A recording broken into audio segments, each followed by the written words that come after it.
Novel محبت سے خدا تک کا سفر، تحریر محفوظ صدیق، قسط نمبر 19۔ صوبیہ بیٹے، آپ یہاں زینب کے پاس بیٹھے، میں تھوڑی دیر کے لیے آپ کے بابا کے پاس جا رہا ہوں۔ اذلان نے زینی کو اکیلا چھوڑنا مناسب نہ سمجھا، اس لیے صوبیہ کو یہاں زینب کے پاس بیٹھنے کا کہہ کر خود کاشان صاحب کو ان کا اینیورسری کا گفٹ دینے کے لیے صوفے سے اٹھ بیٹھا۔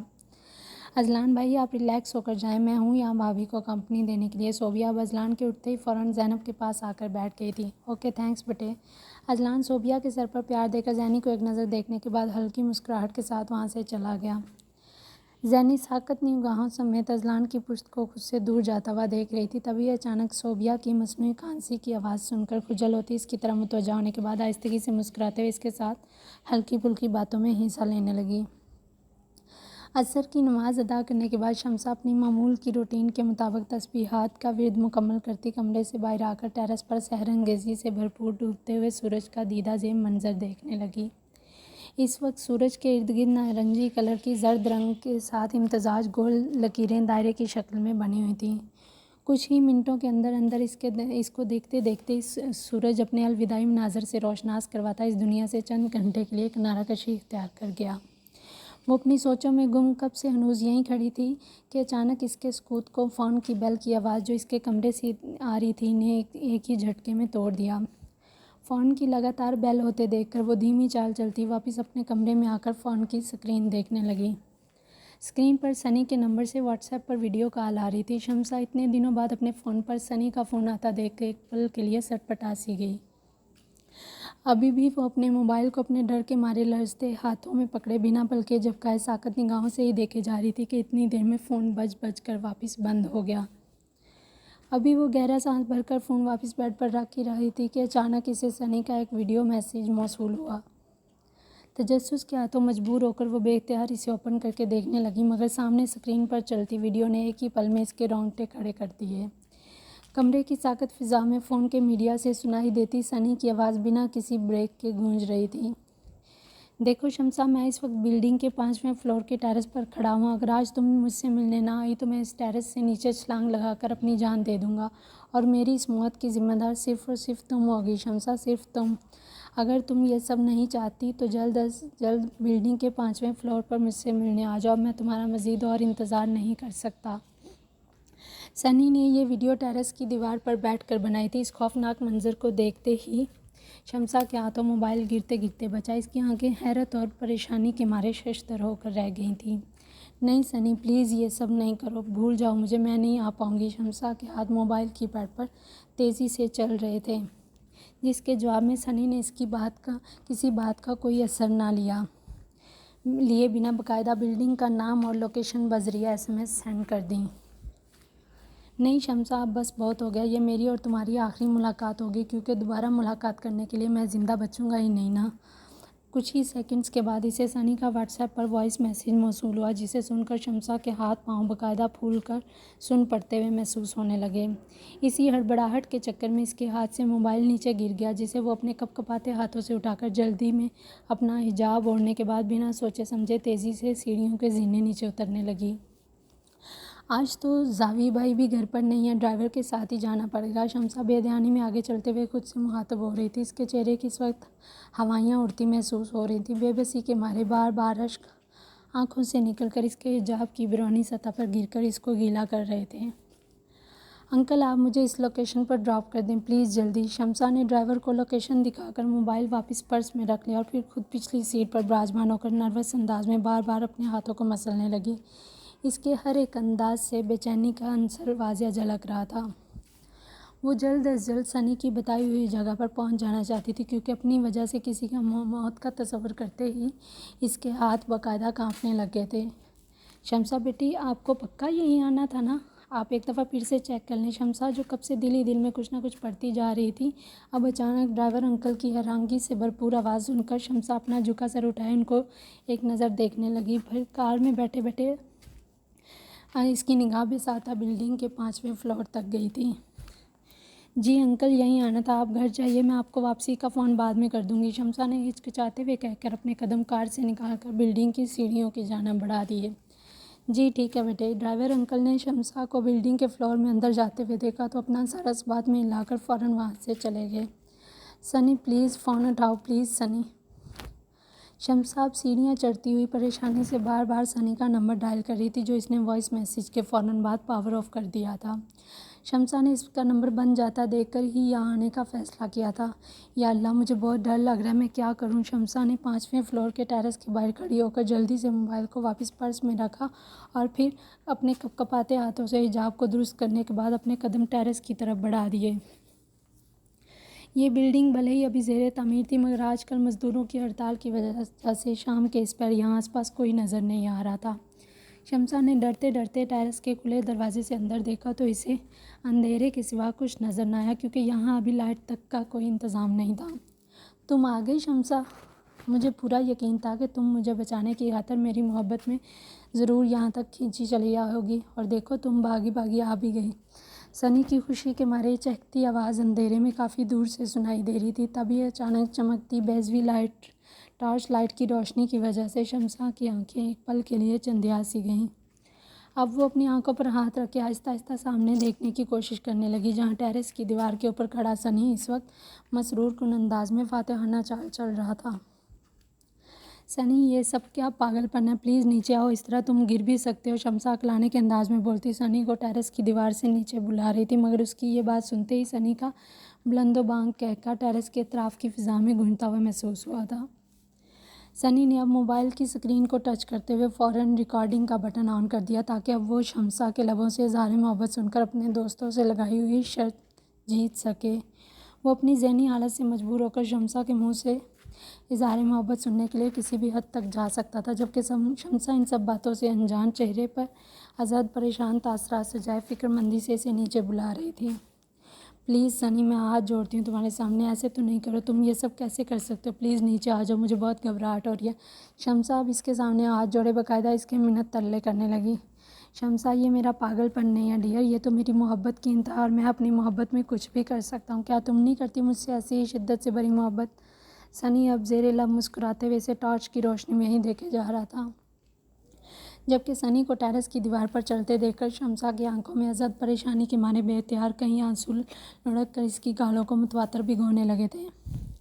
نہیں سنی، یہ محبت نہیں ہے، یہ صرف ضد ہے، اس سے زیادہ کچھ نہیں، تم پلیز نیچے آ جاؤ، اس طرح تمہاری جان کو خطرہ ہو سکتا ہے۔ شمسا بار بار اسے نیچے اترنے کو کہہ رہی تھی مگر وہ ڈٹائی کا عملی مظاہرہ کرتے ہوئے اپنی مسرور کن چال میں 1 انچ کا بھی فرق نہیں لا رہا تھا۔ تم اسے میری محبت کہو یا ضد، ہے تو صرف تمہارے لیے ہی نا یار، تم تو مجھے اپنے گھر والوں کو شادی کے لیے منانے کا کہہ رہی تھی، پھر اچانک ایسا کیا ہو گیا جو اب تمہارے رویے میں اس قدر تبدیلی آ گئی؟ کیا اب تمہیں مجھ سے محبت نہیں رہی؟ پہلے تو تم بھی مجھ سے اتنی محبت کرتی تھی نا، آج میں تم سے اسی محبت کا اظہار کروانا چاہتا ہوں شمسا۔ سنی کا انداز کافی پرسکون تھا، آج اس کو اپنی جیت بہت قریب سے دکھائی دے رہی تھی۔ دیکھو سنی، تم میری بات سنو۔ شمسا کو سمجھ نہیں آ رہی تھی کہ اس کو کیسے نیچے اتارے، اسی وجہ سے وہ باقاعدہ رونے بھی لگ گئی تھی مگر سنی کو اس کے بہتے آنسوؤں کی رتی برابر بھی پرواہ نہیں تھی۔ نہیں شمسا، آج یا تو تمہارا اظہار محبت یا پھر میری موت، اب فیصلہ تمہارے ہاتھ میں۔ سنی نے ایک ہاتھ ٹارچ کی روشنی کے اوپر لہرایا جس کا سایہ شمسا نے ٹیرس کی آدھی چھت پر دیکھا۔ اس اچانک افتاد پر اس کے چہرے پر گپ اندھیرے کے سائے واضح لہرانے لگے۔ اگر تم مجھ سے محبت نہیں کرتی تو مر جانے دو مجھے، اس سے تمہیں کیا فرق پڑتا ہے میں جیوں یا پھر مروں؟ سنی یہ کہتے ہوئے اب ایک جگہ پر کھڑا ہو کر باقاعدہ غصیلے لہجے سے بولنے لگا۔ پلیز سنی، تم میری بات سمجھنے کی کوشش کرو، یہ سب۔ شمسا اب اس کے تھوڑا اور پاس آتے ہوئے اس کے نزدیک جانے لگی مگر سنی کی سخت آواز نے اس کے بڑھتے قدموں کو فوراً برف کی سیل کی مانند فریز کر دیا۔ نہیں شمسا، اب بس ایک اور قدم آگے نہیں بڑھانا؟ نہیں تو میں؟ سنی کے لہجے میں گھراہٹ واضح نمایاں ہو رہی تھی۔ میں اپنی پوری زندگی میں آج تک ایک شرط بھی نہیں ہارا، اب صرف تمہاری وجہ سے میں ہار نہیں سکتا، تمہیں مجھ سے لازمی یہ بات کہنی پڑے گی۔ اگر آج میں تم سے اظہار محبت نہ کروا سکا تو میں اپنے دوستوں کو کیا منہ دکھلاؤں گا؟ نہیں نہیں، یہ نہیں ہو سکتا۔ سنی کے لہجے میں ایک شرط کے لیے اتنا جنون اور پاگل پن دیکھتے ہوئے شمسا کے اندر تک لرزہ طاری ہو گیا تھا کیونکہ اسے ابھی تھوڑی دیر پہلے تک یہی لگ رہا تھا کہ سنی اس کی محبت میں اپنی جان دینے کی کوشش کر رہا ہے، لیکن یہ سب تو اب اسے پتہ چل رہا تھا کہ وہ تو صرف ایک شرط جیتنے کے لیے اس کے سامنے ناٹک کر رہا ہے۔ شمسا ہونک زدہ تاثرات چہرے پر سجائے شوق کے عالم میں اپنے منہ پر ہاتھ رکھے اسے ہی دیکھے جا رہی تھی۔ جلدی کرو شمسا، جلدی۔ سنی ابھی ہاتھ کے اشارے سے شمسا کو کچھ کہنے ہی لگا تھا کہ اچانک واپس مڑتے ہوئے وہ اپنے پاؤں پر توازن برقرار نہ رکھ سکا اور پھر گرجنما چیخ کے ساتھ اس کے ہاتھ سے موبائل چھوٹ کر ٹیرس پر جا گرا، کیونکہ وہ موبائل پھینک کر اپنے ہاتھ سے ٹیرس کی دیوار پکڑنے لگا تھا، مگر وہ جلد بازی میں اس کے ہاتھ نہ آئی اور پھر نتیجتاً وہ 5ویں منزل سے سیدھا نیچے زمین پر گر گیا۔ سنی کو نیچے گرتے دیکھ کر شمسا کے حلق سے چیخ نما آواز برآمد ہوئی اور پھر وہ وہیں گھٹنوں کے بل نیچے گرتی حیرت بھری نگاہوں سے سامنے ٹیرس کی دیوار کو دیکھنے لگی، جو اب سنی کے وجود سے بالکل خالی نظر آ رہی تھی۔ اس کے پاؤں میں اتنی سکت ہی نہ رہی کہ وہ نیچے جھک کر دیکھ سکتی سنی زندہ بھی ہے یا نہیں۔ جلدی اٹھیں یہاں سے، شمسا اندھیرے میں چلتی ٹارچ کی مدھم روشنی میں غیر یقینی کیفیت میں گر کر اپنے منہ پر ہاتھ رکھے ابھی تک ویسے ہی بیٹھی ہوئی تھی کہ اچانک کسی نے سامنے ٹیرس کی دیوار کے ساتھ موجود موبائل کو اٹھا کر اس کی لائٹ بند کر دی اور پھر شمسا کے نزدیک کھڑے ہو کر ازحد سخت اور کھردرے لہجے میں اس سے مخاطب ہوا۔ شمسا، میں آپ سے کچھ کہہ رہا ہوں، زیادہ وقت نہیں ہے ہمارے پاس، جلدی اٹھیں۔ شمسا کو انوس اسی حالت میں بیٹھے دیکھ کر اندھیرے میں نظر آتے سائے کے لب ایک پل کے لیے آپس میں سختی سے بھینچنے کے بعد پھر کھلے تھے۔ اب کی بار آواز میں غصے کے ساتھ ساتھ جھنجھلاہٹ بھی تھوڑی نمایاں لگ رہی تھی۔ شمسا اپنی پوری آنکھیں کھول کر اسپاٹ انداز میں اس شخص کو دیکھنے کی کوشش کرنے لگی، تبھی اس شخص نے آگے بڑھتے ہوئے اسے زبردستی بازو سے اٹھا کر اپنے بالکل مقابل سیدھا کھڑا کر دیا۔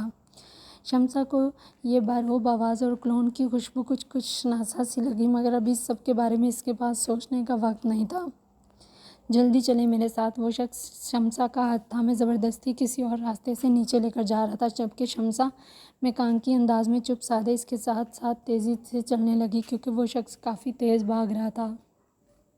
شمسا کا تنفس اتنا تیز بھاگنے کے باعث پھول سا گیا، جس کی وجہ سے اس کے گلابی ہونٹ خشک پڑتے باقاعدہ ایک دوسرے کے ساتھ چپکنے لگے تھے۔ جلدی بیٹھیں۔ تیز قدموں سے بھاگتے ہوئے شمسا اب اس شخص کے ساتھ روڈ پر آ چکی تھی۔ روڈ کے کنارے پر کھڑی شاندار کار کے سامنے آتے ہی اس شخص نے شمسا کا ہاتھ اپنی مضبوط گرفت سے آزاد کر دیا۔ اب وہ خود کو کار انلاک کرتے ہوئے اس کے لیے فرنٹ ڈور کھولنے کے بعد اس کو بیٹھنے کا کہہ کر خود بھی جلدی سے ڈرائیونگ سیٹ پر براجمان ہو گیا۔ شمسا کے بیٹھنے کی دیر تھی کہ کار انجان راستوں پر تیز سپیڈ کے ساتھ چلنے لگی۔ ماسک زدہ شخص اپنی اسپاٹ آنکھوں کے ساتھ اس وقت صرف ڈرائیونگ پر ہی اپنی توجہ مرکوز کیے ہوئے تھا۔ اس نے ایک بار بھی ساتھ بیٹھی لڑکی کو آنکھ اٹھا کر نہیں دیکھا تھا۔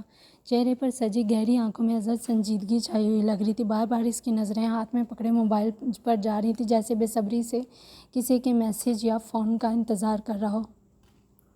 جبڑے مضبوطی سے آپس میں بھینچے ہوئے لگ رہے تھے اور گردن کی رگیں شدید غصے میں ہونے کی وجہ سے تن کر اوپر کو ابھری ہوئی لگ رہی تھیں، جبکہ شمسا کسی خزاں رسیدہ پتے کی مانند تیزی سے زرد پڑتے چہرے سے اس کے اندر کی پریشانی واضح محسوس کی جا سکتی تھی۔ اس کی کن پٹیوں میں اٹھتی درد کی ٹیسوں سے صاف ظاہر ہو رہا تھا کہ حالات کی سنگینی کا اندازہ اب اسے لگا چکی ہے۔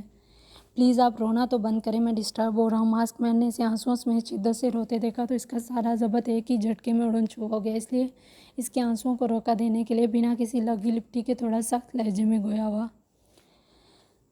اس نے 1000 لوگوں کو ٹارچر کرتے اور سہتے ہوئے اپنی آنکھوں سے دیکھا تھا، نہ جانے کتنے ہی آنسو اس کی آنکھوں کے سامنے ہی بہے تھے، مگر پتہ نہیں کیوں اس لڑکی کی آنکھ سے ٹپکتا ایک آنسو بھی وہ برداشت نہیں کر پاتا تھا۔ اس کے بہتے آنسو ماسک مین کو سیدھا اپنے دل پر ایک بھاری بوجھ کی طرح گرتے محسوس ہو رہے تھے۔ وہ سنی! پہلے تو شمسا حیرت کے سمندر میں غوطہ زن کب سے چپ سادھے ہوئی تھی، لیکن اب کافی دیر بعد اس کو ہوش آیا تو اس کے ڈر کے مارے کپکپاتے لب پڑپڑانے کے انداز سے ہلے۔ عین اسی وقت ماسک مین کے فون پر میسج کی رنگ ٹون بج اٹھی، جس سے کار کی ساکت فضا میں ایک شور سا گونجتا سنائی دیا۔ ماسک مین کی آنکھیں موبائل کو سنجیدگی سے دیکھ کم گھور زیادہ رہی تھیں، تبھی اچانک تیزی سے بریک پر پاؤں دبانے سے ویران سڑک پر ٹائر بری طرح چرچراہٹ کا شکار ہو گئے۔ سیٹ بیلٹ بندھا نہ ہونے کے بعد شمسا کا سر ڈیش بورڈ سے بری طرح ٹکرانے سے بال بال بچا۔ اس اچانک افتاد پر وہ اب ڈرتے ہوئے باقاعدہ کپکپا رہی تھی۔ اس کے دل کی دھڑکنوں کی رفتار میں پہلے کی نسبت مزید اضافہ ہو گیا تھا۔ اس نے ڈری سہمی نگاہوں سمیت اس کے اسپاٹ چہرے کو بغور دیکھتے ہوئے ایک بار اپنی ہمت جٹانا شروع کر دی تاکہ وہ اس سے سنی کے متعلق پوچھ سکے، کیونکہ پہلے بھی اس کے پوچھنے پر ماسک مین نے کوئی رسپانس نہیں دیا تھا۔ وہ سنی! ادھر ٹیرس کی دیوار دوبارہ سے وہ سب سوتے ہوئے شمسا کا لہجہ پھر رندا ہوا محسوس ہونے لگا۔ اس کی آنکھوں کے پپوٹے بے اختیار نمکین پانیوں سے بھر گئے تھے۔ اوہ شٹ! ماسک مین نے زور سے اسٹیئرنگ پر ہاتھ مارتے موبائل پر شو ہونے والے دوسرے نوٹیفیکیشن کو بھی بغور دیکھا، جس میں سنی کی موت کی تصدیق کا میسج واضح الفاظ میں نظر آ رہا تھا۔ مر گیا ہے سنی آپ کی اس بے وقوفی کی وجہ سے۔